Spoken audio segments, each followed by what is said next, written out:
The rain came down in sheets that evening, painting the sidewalks with shimmering reflections of the neon lights that flickered along Main Street. Inside the warm, buzzing atmosphere of a popular downtown restaurant in Chicago, laughter and clinking glasses filled the air.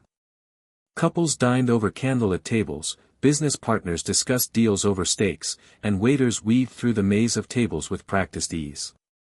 No one noticed the soaked figure hesitating at the entrance, except the hostess, who frowned.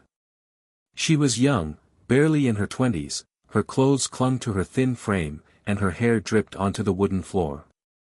Her eyes scanned the room, searching for a place, any place, to sit and get warm. Her name was Alina, and this wasn't just a random stop for food. It was a break from her long, painful walk from one side of the city to the other, hoping for a job, a handout, or maybe even just a smile. But all day, doors had slammed, shoulders turned, and kindness seemed like a language no one spoke anymore. "I'm sorry, miss," the hostess said, her voice tight, "but we have a dress code. You'll have to leave." Alina's lips parted to explain, to plead, but she stopped. Her pride hurt more than her cold skin. The room full of diners watched without watching, eyes flickered toward her and then quickly away, as if her presence were an inconvenience. A man in a tailored suit whispered something to his date and chuckled. Two teenagers giggled. Alina turned to leave. And that's when it happened. From the far corner, a chair scraped against the floor. Heads turned. A man in a gray sweater and jeans, unassuming, mid-30s, maybe early 40s, stood up and walked across the room. He moved with purpose, yet his face held a softness that made people pause. His name was Michael. No one knew much about him except he came in once a week, sat alone, and always tipped generously. Without a word, he pulled out a chair at his table. "She can sit here," he said simply. The hostess hesitated. So did the manager who had stepped in. "I'll cover whatever she needs," Michael added, his voice calm but firm. There was a silence, thick and uncomfortable. Then, perhaps out of guilt or maybe due to the weight of Michael's calm authority, the hostess stepped aside. Alina looked up, confused. "Why?" she whispered. Michael smiled. "Because it looks like you've had enough people tell you no today." She sat. Slowly. Carefully. Almost like she was afraid it was all a trick. The warmth of the room began to thaw the cold in her bones. The waitress brought over soup Michael had already ordered for her. "It's my favorite," he said. "Figured you might like it too." Tears welled up in Alina's eyes, but she quickly blinked them away. They didn't talk much that evening, but the silence between them was comfortable. It wasn't pity Michael offered, it was dignity. And for Alina, who hadn't been treated with dignity in months, it felt like the first breath after drowning. After she finished, she stood, unsure of what to say. "I don't have a way to thank you," she murmured. Michael looked her in the eye.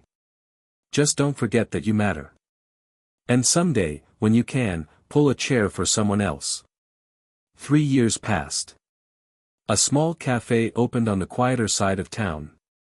It wasn't fancy, but it was always clean, warm, and welcoming. Its motto, written on the wall in hand-painted letters, read, "Everyone deserves a seat at the table." Alina stood behind the counter, now in her mid-20s, her eyes bright and her posture tall. She ran the place with love, serving food to anyone who walked in, regardless of what they wore or what they could pay. Word spread quickly: if you were hurting, hungry, or just needed to feel seen, Alina's table was where you went. One evening, as the sun set and golden light filled the windows, a familiar face walked in. The same kind eyes. The same gray sweater. Michael. He hadn't changed much, though his hair had grayed a little more. He looked around, unaware of who ran the place. He simply needed a coffee after a long day. Alina approached with a quiet smile. "We have the best soup in the city," she said. Michael looked up, confused for a second. And then, realization dawned in his eyes. You. She nodded. You pulled a chair for me when no one else would. You told me I mattered. And now, I get to remind others that they do too. He smiled, a mix of pride, humility, and awe. They sat and shared a meal, just like before, but this time, the story didn't end there. Michael became a regular. They never called it charity or kindness. They called it community. And Alina's table grew into more than a cafe, it became a symbol of what one small act of kindness could spark. In a world that often forgets to look, to listen, to care, someone pulled a chair. And everything changed. In a world where people walk past each other like shadows, one small act, a pulled chair, can light a path for someone lost in the dark. Compassion doesn't require wealth, power, or grand gestures. Sometimes, it just takes noticing. So the next time you see someone on the edge of belonging, remember, you might be the only one who pulls a chair.